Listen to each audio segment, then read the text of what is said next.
Yeah, I mean, he was brilliant today, and he has been brilliant batting down the order for us for many, many years. That's what we expect of Jadeja, and he's proven that he can do this, and he's done this for so many years. So really happy that firstly I could stitch a partnership with him when he came in. It was really needed at that stage, and then he went on to score 70, 80 runs with the Taylor, which was, every run today was crucial for us just to get past that follow on firstly and see how much or how many runs we can put on board. So he made that possible, and yeah, he's a very experienced guy. He's played there for for so many years, so he understands exactly what he needs to do and how he needs to perform and get runs for the team at that stage. Often it's only Jadeja's bowling that's spoken about, but I think he's been a great performer even with the bat. He has a really solid technique, and I enjoy batting with him. I enjoy watching him play and watching him train at practice. He seems to have his game plan really simple and really sorted. So really happy that he could come into the team and do the job for us. Thank you. Thank you. Bye.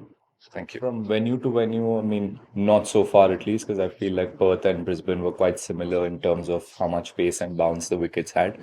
So I've had a pretty simple plan for these two grounds. Yes, for the pink ball, I'd mentioned in the press con before the pink ball test that we were finding it a little hard to pick it up from the bowler's hand, and it was getting to you much quicker than the red ball, and there's no visual cue as a batter. You try and see and pick up any cues that you can from how the bowler is holding the ball or which way the seam is pointed. With the pink ball, that wasn't possible. So I really struggled with picking the pink ball. So yeah, I try to, when things are hard like that, you try and see how you can put the pressure back on the bowler.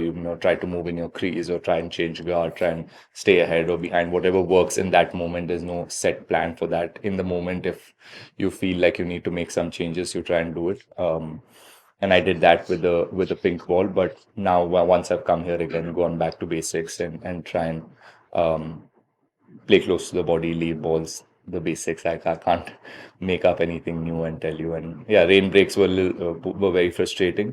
I think I got most tired running up and down from the dressing room more than being in the middle. Um, yeah, but it was a challenge. I mean, it wasn't easy for us. I'm sure it wasn't easy for them as well to keep going on for a couple of overs, go back, sit in the dressing room, change again, come back. So it was a frustrating day for both teams, but yeah, it is what it is.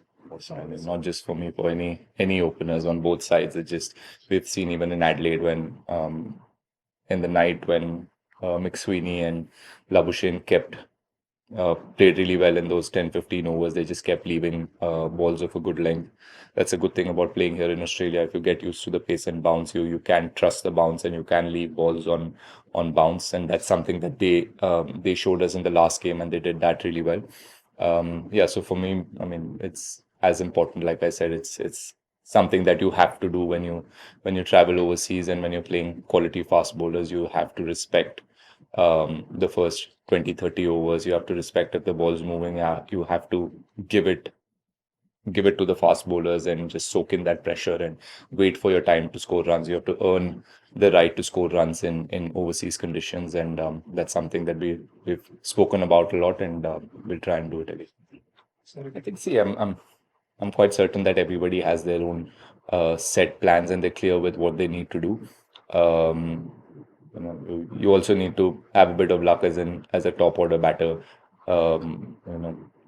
Just a little bit that goes your way. If you can get through those first 10, 15 overs and get a bit of confidence, then you start feeling good, and you start enjoying playing with the Kookaburra ball, with the pace and bounce here in Australia. And if you look at all our batters, everyone enjoys playing on fast bouncy wickets. We don't mind it.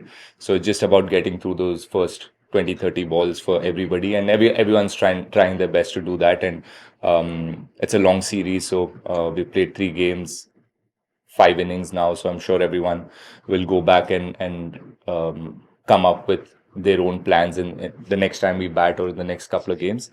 Yeah, I mean, I don't think there's anything different. The only thing you can do in the first 30 overs is to tighten up your defense, try and respect that the first 30 overs is the bowler's time, and give them their time, leave balls, try and um, play as tight as possible, and then really try to cash in on the once the ball gets older. So that's my plan, and that's pretty simple, and I'm sure that's a plan for everybody.